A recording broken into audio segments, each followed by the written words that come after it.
India Ratings now expects gross domestic product to grow at 7.8% in fiscal year 17 compared to its earlier forecast of 7.7%. The upward revision has been prompted by the progress of monsoon and the sowing of kharif crops so far. We feel that the key driver of GDP growth in fiscal year 17 will be the consumption demand. A moderation in inflation and lending rate had already given some fillip to the urban consumption demand, as was witnessed in fiscal year 16. Now with 7th Pay Commission payout, we expect urban demand to gather more pace in fiscal year 17. And with good monsoon, we expect even rural consumption demand to revive.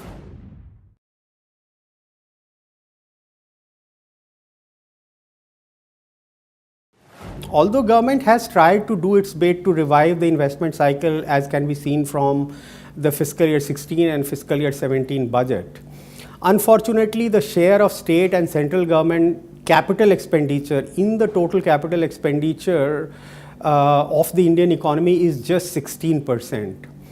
So together till now they have failed to rekindle the animal spirit in the economy. And the reasons are not difficult to find. So the first reason in my view is the existence of excess capacity in several manufacturing sectors, which has further been exacerbated by the global overcapacity in select sectors, making imports cheaper. And the second reason is that the debt-fueled expansion, which we witnessed since fiscal year 11, has made both the banks and corporate balance sheets bleed, as a result of which both of them are repairing their balance sheet, and this had resulted in a virtuous cycle whereby banks are not lending and private corporate sector is not investing. So in our view, it will take much longer for investment cycle to revive than hitherto believed, despite the best efforts of the government.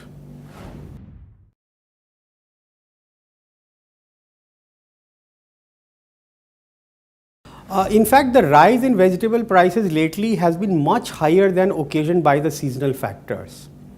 This, coupled with a spike in sugar, cereal, pulses prices in the recent past, is feeding into the household expectation of inflation in the near term. This is actually a reversal of the household expectation which we had witnessed in the fourth quarter of fiscal year 16 and also the first quarter of fiscal year 17.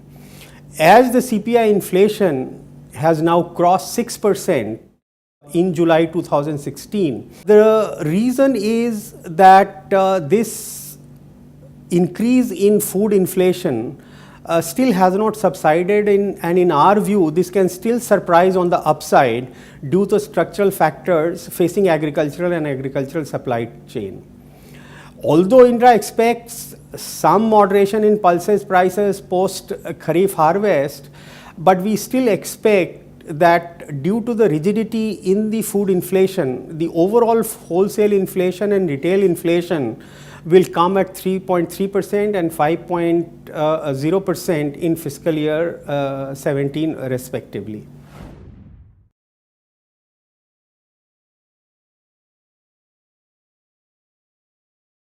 With new governor in place, the first thing that comes to our mind is that there will be a policy continuity so far as monetary policy is concerned, with Urjit Patel's appointment as governor.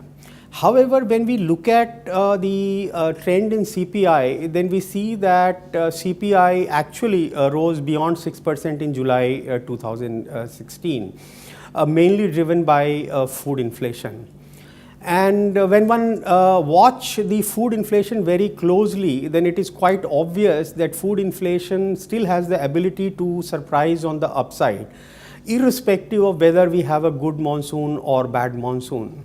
Therefore, India Ratings believe that the window available for the new governor to really tinker with the policy rates are very, very limited. And in our view, if Dr. Patel sticks to the previous governor's stance of keeping the real rate of interest in the range of 1.5 to 2%, then we feel that the scope for further rate cut in the near term is very, very low.